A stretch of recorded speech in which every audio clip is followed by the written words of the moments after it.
Panjim, I've come here especially to interview one personality who has been creating terror in the hearts of the current corrupt crook government. He has been a terror and a thorn in their side. He has been after them and using the RTI, he has been giving out a lot of information to the people that was initially hidden, or we can call it a hidden truth from the people. This truth would never have reached the people. If it was not for this man who has been using this RTI, the power of RTI, to get before us what's wrong, what's right that is going on within the government, what these crooked and corrupt people are doing, what the CM, especially Manohar Parrikar, the Chief Minister of Goa, who has been playing with the people, who has been doing various U-turns, who has been lying to the people, who has been defying the system, who has been up to the extent that he is trying to defy the Supreme Court even, has been all exposed by this one man. And believe it or not, Manohar Parrikar is very much frightened of him, and he is none other than our famous advocate Iris Rodrigues. Iris, welcome to News Goikar. It's nice to come and talk to you. Thank you for giving us your time. Thank you for coming. Let me, before I proceed to ask you a few questions, could you please emphasize something on this RTI and how you have been using it and your purpose behind it, going on after all these things? See, over the last few years, one of the best things that has happened for India is the Right to Information Act. This Right to Information Act was enacted to ensure transparency and accountability in public life. Every public official needs to be transparent and he needs to be made accountable.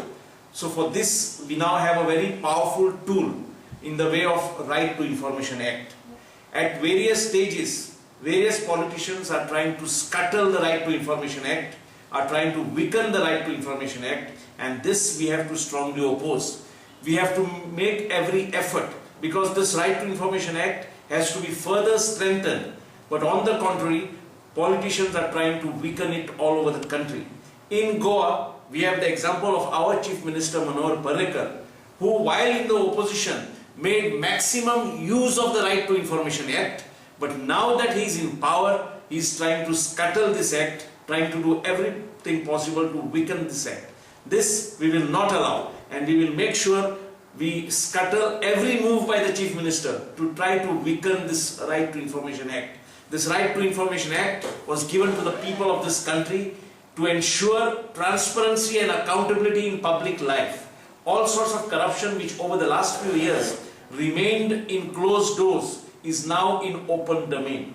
And if one thing Manohar Parrikar, he is going to complete 16 months in power on 8th of July. It will be 16 months that Manohar Parrikar has been misruling this state. And one thing that he is finding himself very uncomfortable is the Right to Information Act. Because due to this act, various misdeeds of his has come out in open. Manohar Parrikar, when he was Chief Minister in 2000, didn't have the Right to Information Act. So many things he did, many wrongdoings he possibly did not come out because there was no Right to Information Act as of now. So this time Manohar Parrikar is finding it difficult to rule because the Right to Information Act is watching him and exposing all his misdeeds. Yeah, but we have just found out, means we just heard, we were trying to inquire into it, but since now we are with you, that he is trying to do away with the RTI. Can he do that? No, he cannot. In fact, he made a public statement last month. He made a public statement that it is time to scrap the RTI Act. Now, the RTI Act is a central act, and this act, by any stretch of imagination, cannot be undone by Manohar Parrikar as Chief Minister of Goa, because this is a Union Act.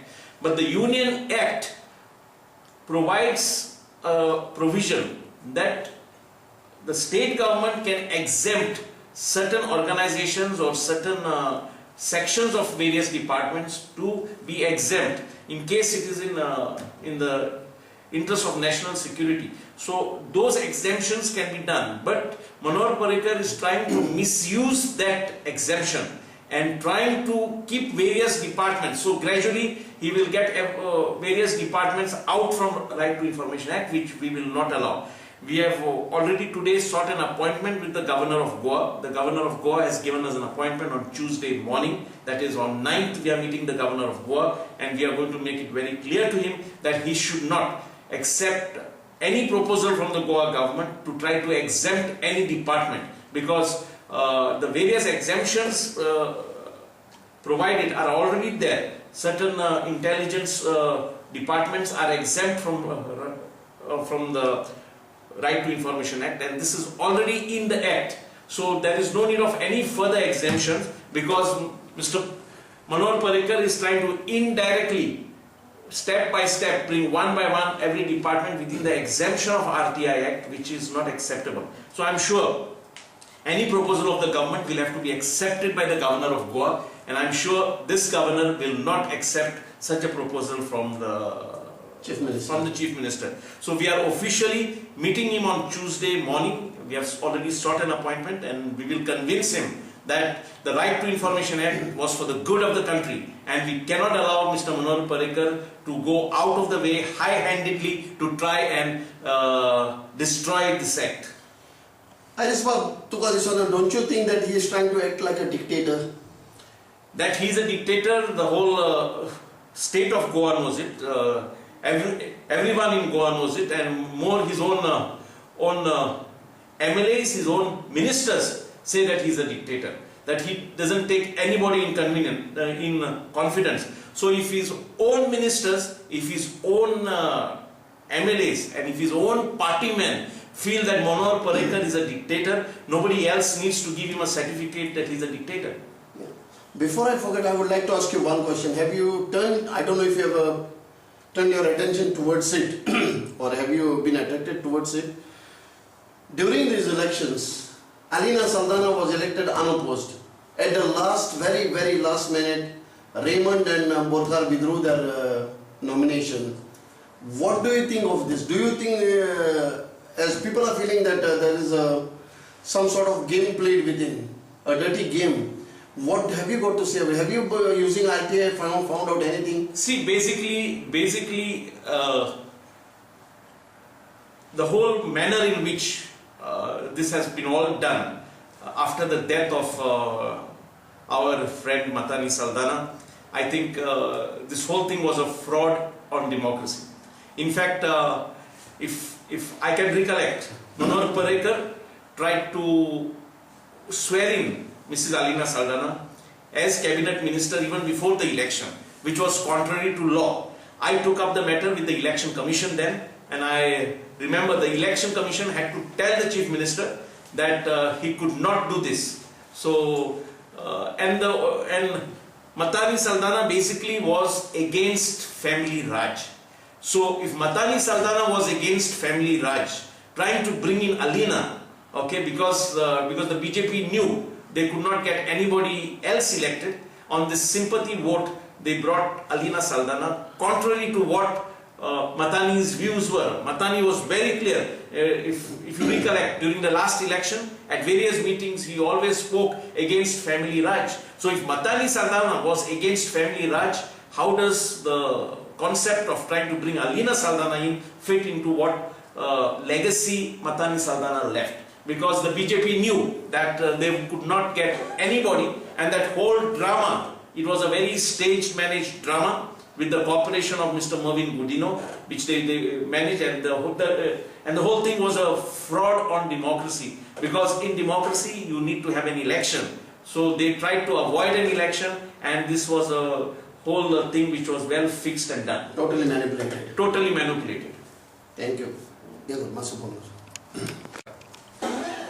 Well, we spoke to our famous Iris Rodrigues, the main staunch pillar of RTI, who has been fighting the government single-handed, and now is the time to ask him another question. Even though we'll come later on in, all these questions will somehow get mixed up, but still, before we would like to go to the part which is very crucial to Goa, and at the moment has been very mishandled by Manohar Parrikar as per his whims by electing an S-man Lokayukta. As per Iris, I remember his articles on News Goinkar where he has directly criticized and openly attacked Manohar Parrikar for that. Iris Babu, can you tell us about this Lokayukta, which is, I think according to you and according to everybody, is not being done properly? Has the Chief Minister got the power to appoint Lokayukta, or must it come through the courts or the legally? No, basically the Lokayukta is to check all corruption and acts of maladministration of the government. Chief Minister, all the ministers, all the MLAs, all the directors, all the officers come under the Lokayukta. They come under the scanner of the Lokayukta. So basically, if it is going to be an independent Lokayukta, the Chief Minister should not have role in suggesting the name of the Lokayukta. So in the process that Manohar Parrikar followed and quickly selected the current Lokayukta, I still feel that the process was not in accordance with law. I had petitioned the High Court and the High Court had a different view. So now I have to move the Supreme Court. I'm getting my petition ready and hopefully next week we should be filing the petition before the Supreme Court, because I want to request the Supreme Court to test whether the order of the High Court was in accordance with law. I basically feel that the name of the name of the Goa Lokayukta should have come from the Chief Justice, because the Chief Justice is an independent person. So what Manohar Parrikar did, appointed the Advocate General Atmaram Nadkarni, a select committee chaired by the Advocate General, to suggest the name of the Lokayukta. Now the Advocate General also comes under the purview of the Lokayukta. So it was not proper to appoint a committee headed by the Advocate General. So what the Chief Minister should have done, written to the Chief Justice of India and possibly to Chief Justices of other High Courts, requesting them to suggest names of persons who would be fit to be the Lokayukta. Because basically, if you have a yes-man Lokayukta, you are not going to be able to bring under control the rampant corruption and maladministration that has been going on in the state. We have faced a lot of corruption and maladministration under the earlier government headed by Chief Minister Digambar Kamar, and these levels of corruption sadly continue under Manohar Parrikar. Manohar Parrikar had promised us zero tolerance to corruption. Manohar Parrikar had promised us good governance, but nothing has changed. In fact, the corruption has increased, the maladministration has increased, and in fact the administration in Goa has gone to dogs. Today, all good officers have been sidelined. Manohar Parrikar has kept good IAS officers, removed them from the crucial positions, because he wants people who will just sign what he has decided. Blindly. Yeah, he doesn't want officers who can express their views, officers who can make good contribution to the administration. Such officers are not wanted by Manohar Parrikar, because basically today Goa is not run by the cabinet. Goa is run by one man. Manohar Parrikar, he controls the full administration, and of course the main man guiding him is Advocate General Atmaram Nadkarni, who gives in inputs on every decision. So it is two men who are running Goa today. It is Chief Minister Manohar Parrikar and his sidekick Advocate General Atmaram Nadkarni. What about the ministers? They are all silent. Why they don't talk about anything? See, ministers have no say at all. Ministers have no say at all. In fact, everything today is decided by Manohar Parrikar. It has become a single window, and in fact, even the corruption, it's become a single window at the door of the Chief Minister. So we all know how much corruption is going on. Manohar Parrikar had promised us to get rid of casinos. Yes. If you recollect, during the Congress rule, he led agitations against the casinos. Yes. He wanted the casinos removed from the river Mandavia overnight. He had said that once in power, he would dump all the casinos away. Today he is trying to bring yet another casino, the Horseshoe, which is the kickbacks received by the government seems to be astronomical.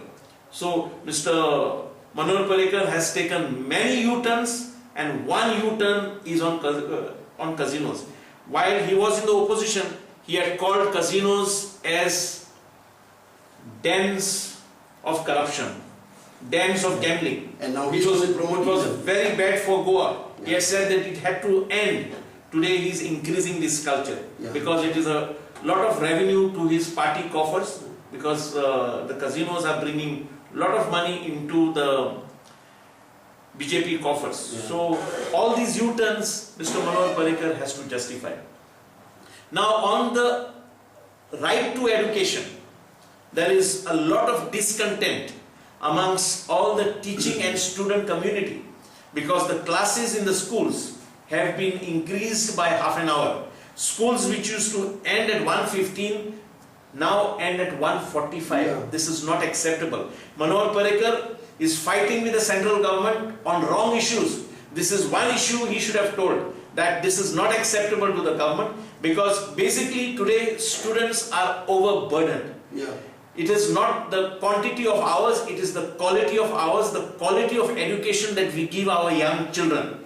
We are just burdening them more, we are stressing our young children today more, and this is totally out of place, because there is a lot of unrest today across Goa.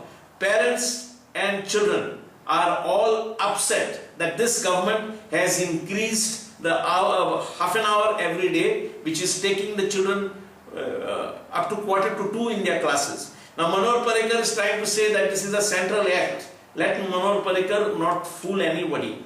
It was within his powers to agree or not to agree. He could have told the central government that this is not acceptable, in keeping in mind the context of Goans and the Goan community. So he could have done. But basically I think he takes pleasure in trying to harass the teachers and harass the students, and that is why today the student community and teaching community has been put to inconvenience. I am really surprised why other ministers are not making noise over this issue. Alina Saldana was also a teacher. She knows that the entire teaching community, and our late Matani Saldana was also a teacher. So if Manohar Parrikar has any love to what Matani Saldana felt and to the legacy that he has left, it was his duty to stand by all that Matani Saldana stood for. Matani Saldana was totally opposed to casinos. He has written, he has spoken that casinos had to be got rid of. So if Manohar Parrikar had vowed that he would leave to everything that Matani Saldana taught of and everything that Matani Saldana believed in, it was Manohar Parrikar's duty to get rid of casinos, because the casinos are destroying our Goan youth. And Manohar Parrikar is trying to fool the people that it is giving employment to Goans. In fact, I have figures that the casinos are not employing even 10 to 15% Goans. They are all outsiders. This is bringing a law and order problem in Goa. Our cities are already congested. Panjim is congested, and the casinos are an eyesore in the river Mandovi. You've been always opposing these casinos, Lokayukta, and I'm sure you've been opposing the current education timing that has been changed of the children.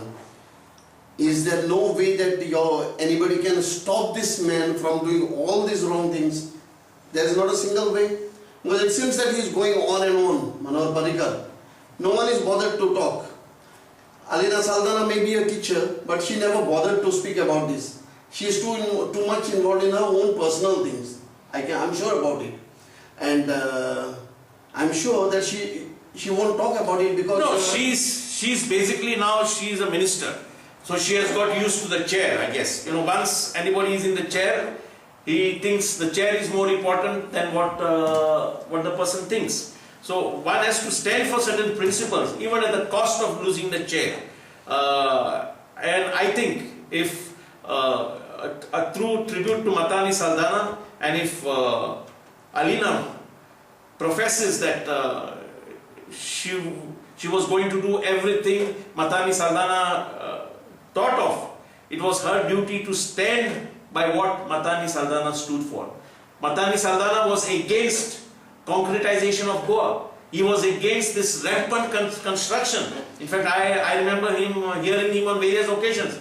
He was against these concrete jungles. You see the number of licenses that have been given over the last 16 months in every city, and these constructions have now reached every villages. So this is destroying Goa, what Goa was once our beautiful Goa. And Matani Saldana always felt that Goa's identity had to be maintained. Now Manohar Parrikar is trying to fool Goans about special status for Goa, and that bugle is being also blown by Alina Saldana about special status. What have we done? Because that special status on paper will not help. Manohar Parrikar had said that he would stop migration into Goa. This has to stop. You have to keep Goa for Goans first. Yes. And that is not being done. Manohar Parrikar, when he assumed office on March 8th last year, I recollect that he had said that Goa's population has to be frozen. We have to stop this in-migration in Goa. Let the Chief Minister tell us over the last 16 months, what steps has he taken to freeze the population of Goa, to stop migration into Goa? And that is what we are having today. We are having a law and order problem. There are rapes, murders, on a day-to-day basis. There is a rape every day. Yeah. And today our young girls, our young school-going, college-going girls are so unsafe. Yeah. People cannot walk the streets safely. There is a total breakdown in the law and order, and the Chief Minister is the Home Minister. The buck stops at his door. He has failed as a Home Minister. It is his duty to hand over this portfolio to somebody who can control the law and order in Goa. Because during the Congress rule, the MLAs were choosing the police inspectors at their respective police stations. Today it is the same thing going on. The Chief Minister, and this is contrary to the Supreme Court judgment. The Supreme Court has said that politicians should not have any role in the postings, transfers and promotions of police officers. But today Manohar Parrikar is choosing which police inspector should be in which police station. So he is running the whole police machinery, which is contrary to what the Supreme Court has said.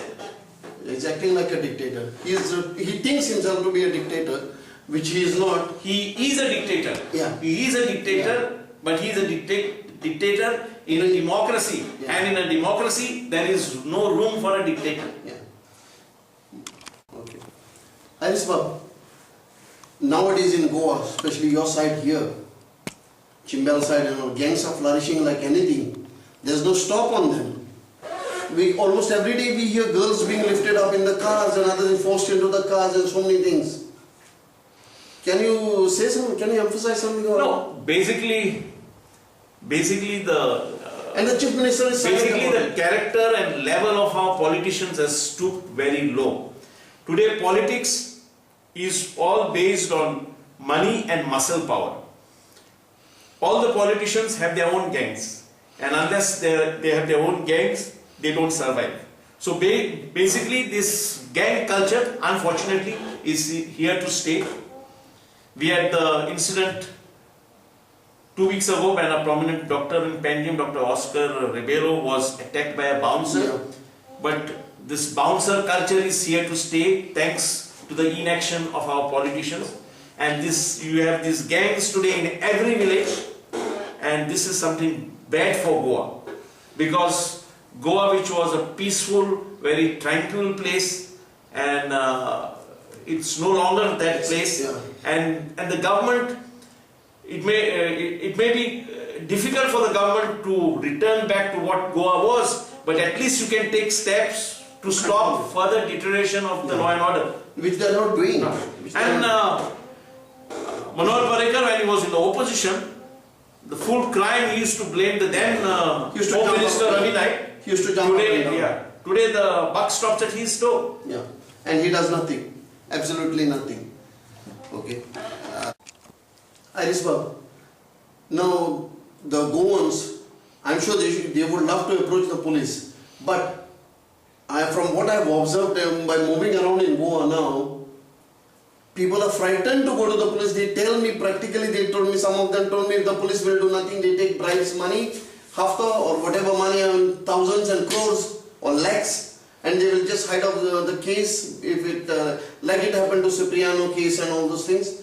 What do you think of this? Why do you think the people are afraid of the police now? See, because police today, as I said, police today are not free and independent.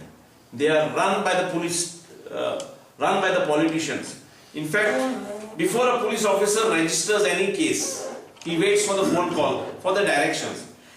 That is not what the law says. The law says that the station house officer has to decide whether to register a FIR or not. Unfortunately, it is the MLAs, the ministers who decide whether the FIR will be registered or not.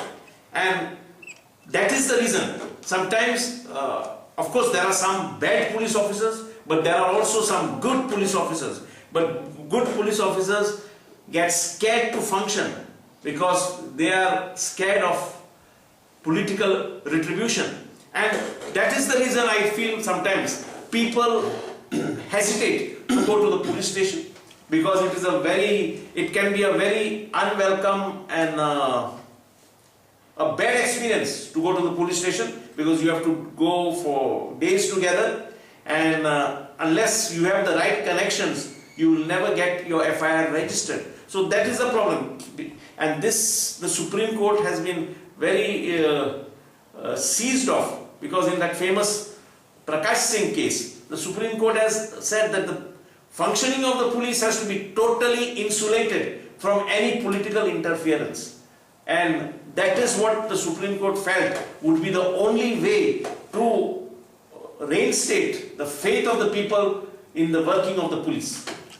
Do you think this will be practical in future? No, this is what Manor Parrikar had promised us, but he has not done anything. And 16 months is a very long time, and we are seeing that the crime rate is just increasing by the day. Whether it is thefts, rapes or murders, the crime rate is increasing by the day.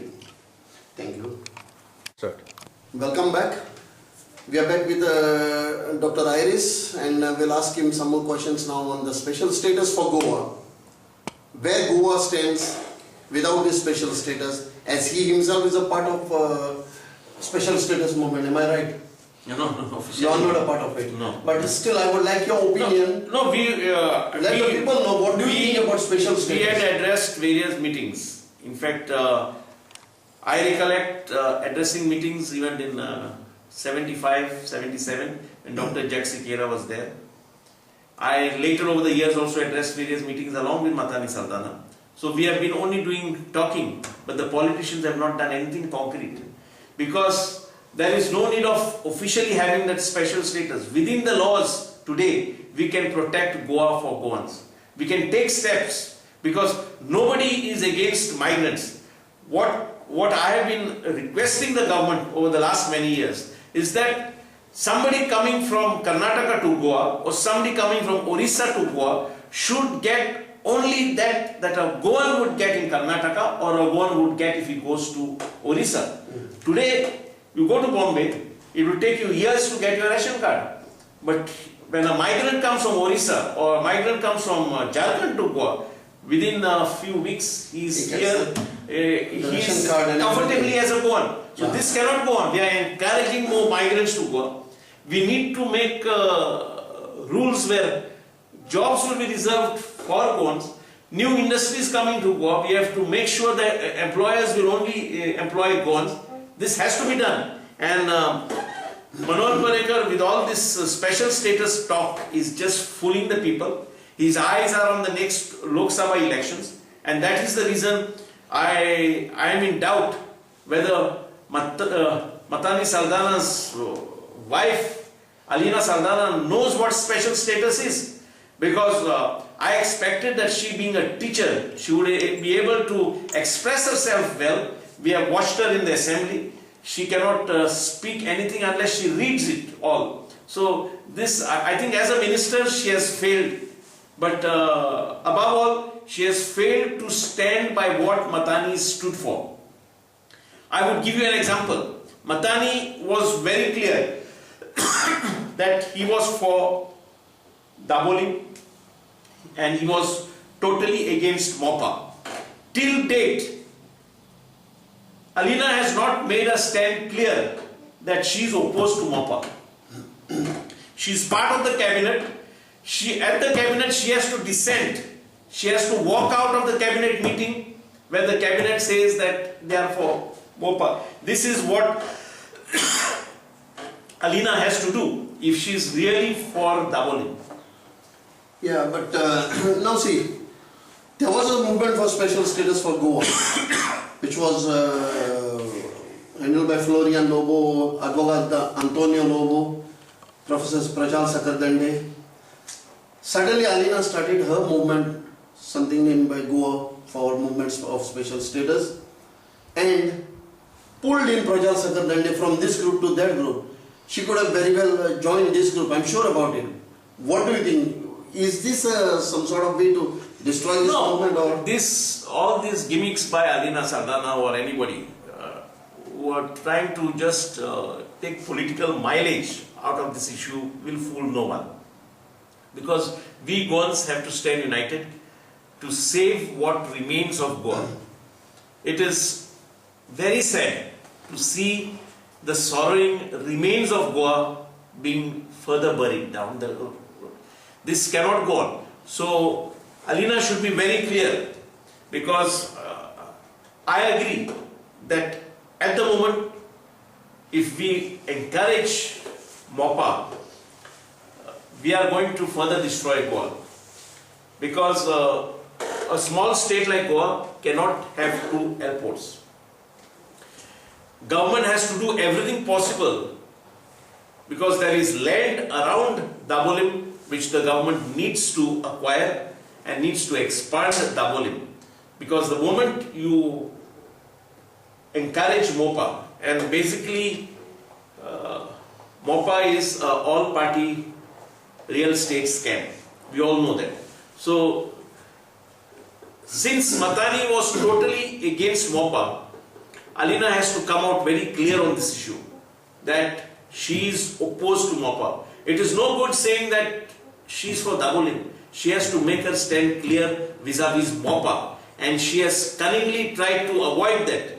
And she says she is for Dabolim, but she does not speak the voice of Matani Sardana. She has to speak what Matani Sardana felt, and she has to speak for one reason, that she has always now said that she will stand by everything that Matani Sardana stood for. Matani Sardana was totally against MOPA.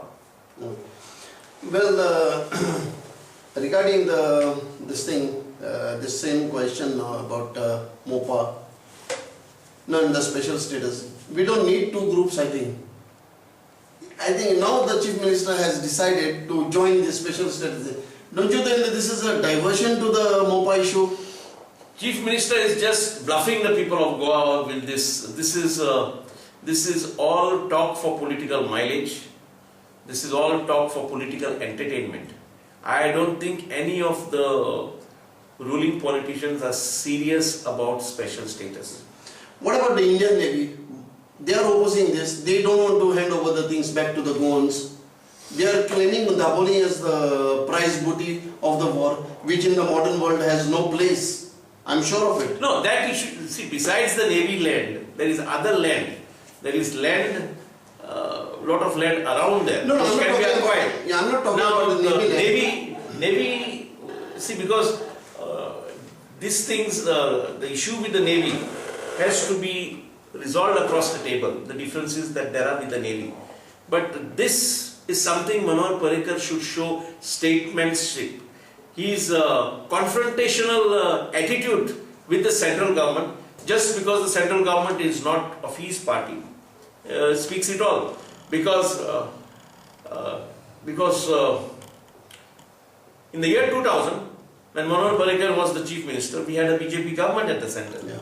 So why did he not do all this when there was, and did he confront the then central government? No. So he's playing politics, and he's doing all this, keeping in mind the Lok Sabha elections which are due next year or maybe any time earlier to that. No, the special status, the talk of special status, which Mr. Manoj Parrikar is trying to keep us politically entertained with, will fool nobody. Because there are enough laws today to ensure that the land in Goa remains for Goans. So what vested interest Manoj Parrikar has in all this is for people to judge. But let him not fool us that by special status land will remain for Goans. There are enough laws, and the government is very capable, if it wants, to protect Goan land for Goans. We all know very well that Iris Bab has been handling various issues of the Goans, giving his time for others quite a lot. The recent rape case at Vasco Deep Vihar School, nobody was bothered. The Chief Minister was busy, Manoj Parrikar was busy enjoying his party at somewhere around that side, and only reached the crime spot late in the evening. The whole day all the evidence was destroyed, everything was done late, the police were called in late. Parrikar or none of the ministers were bothered. Alina Saldana, who herself is a headmistress, never bothered to visit the place or the child or anybody. Till date we have not heard so. Even if she has done, nobody has heard that she ever visited. Just Manoj Parrikar and Rajendra Alekar were the two guys, that too late in the evening, in the dusk, not even dusk, you can say late at night. And our Iris Bab took up the case of this girl, poor girl, and the poor parents, free of charge. He's fighting for them. And let us now ask him some things on this. Iris Bab, you've been fighting the Vasco rape case. Can you, before I proceed to ask you a few questions on that, can you please elaborate on this rape?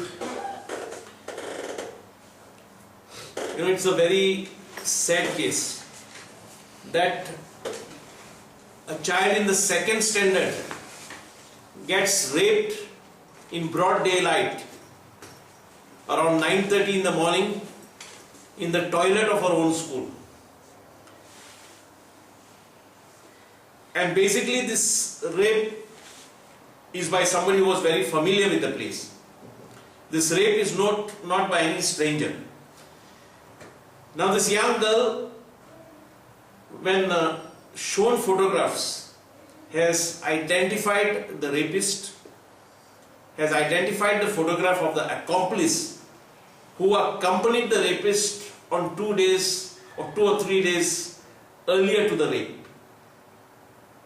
So this was a very well planned rape, and the rapist, it's going to be 6 months, and the rapist is still scot-free.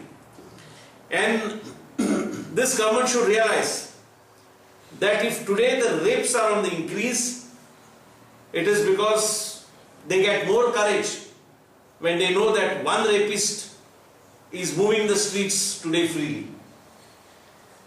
The investigation of this case was totally botched up. After the rape,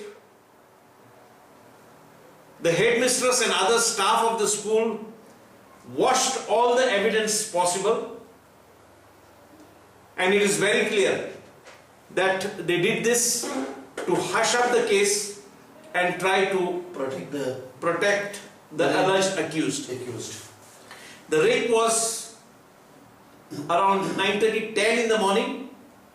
The police arrived there only at 2 in the afternoon, and it is a matter of shame that this 7-year-old girl, who was in an utter state of trauma after having been brutally raped by this alleged rapist, was taken to the hospital only around 9 o'clock in the night.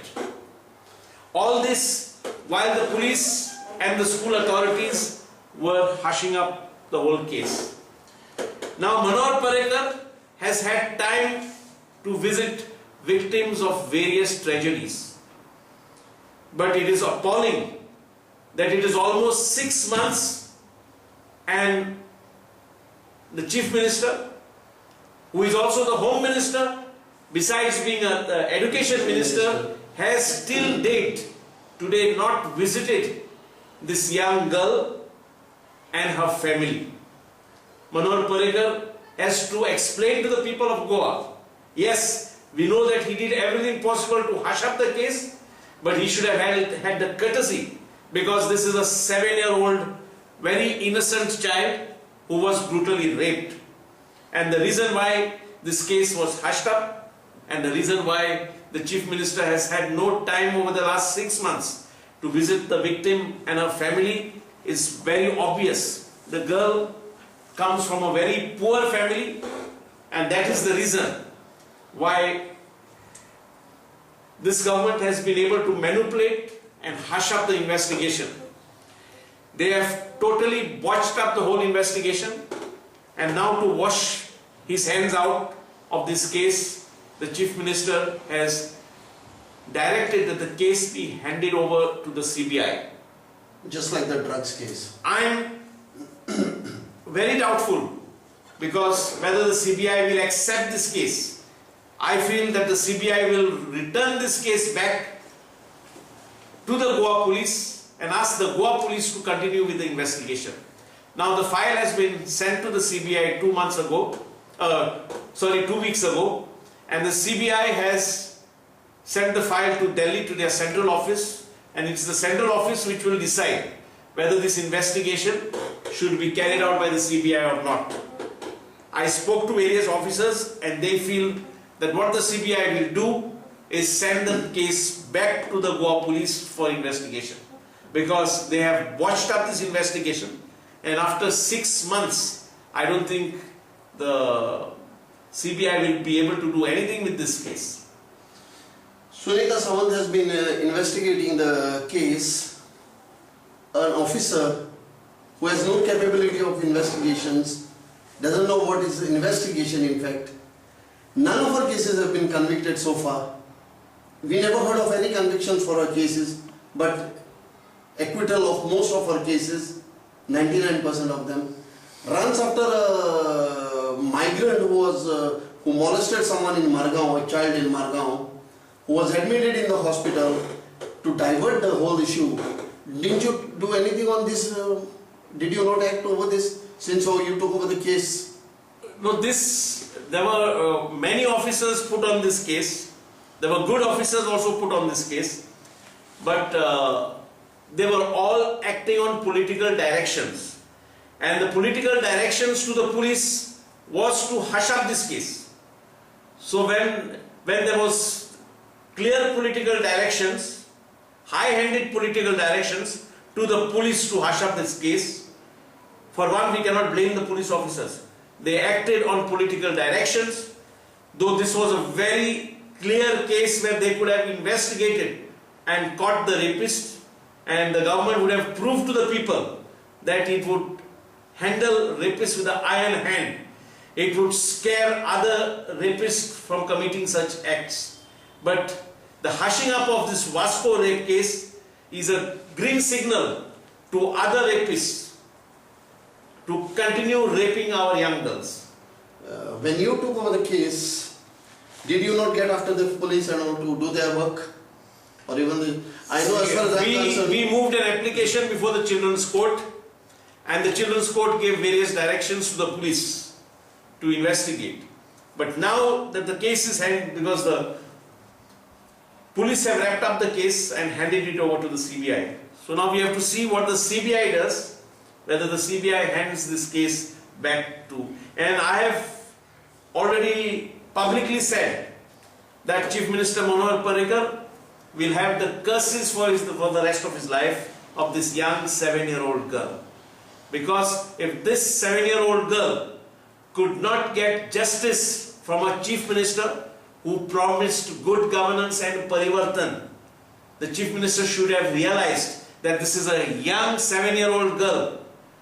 His heart should have pricked that he is doing injustice to this young girl by allowing this case to be hushed up.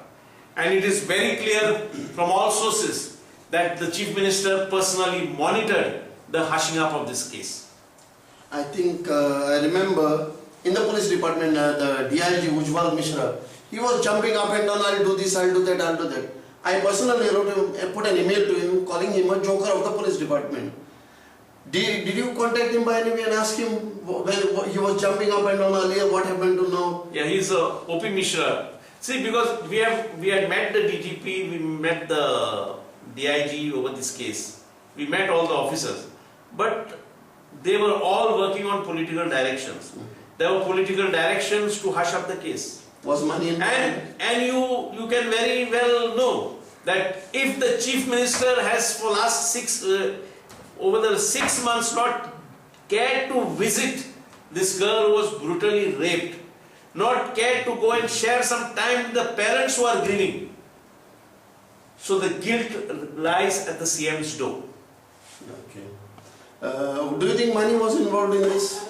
No, that should have been part of the investigation, because they could have very well cracked this case, and there were good officers put on this case, like a PI Sagar Ekoskar.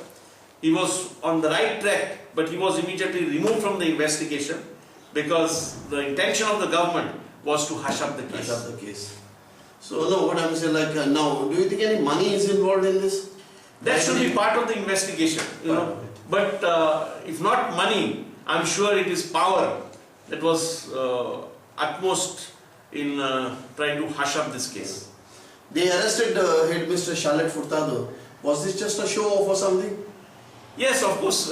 You know, they slapped her with the minor charges because she should have been booked under the Children's Act for failing to ensure a safe environment, because we have a very unique act by the way of Goa Children's Act, which mandates that whoever is in charge of a child should ensure a safe environment. And the headmistress knew that she was told by a teacher that this rapist was in the school.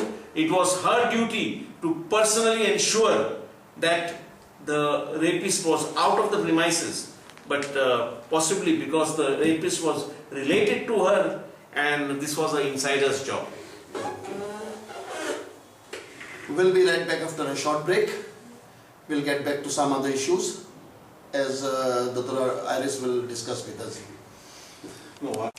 Welcome back.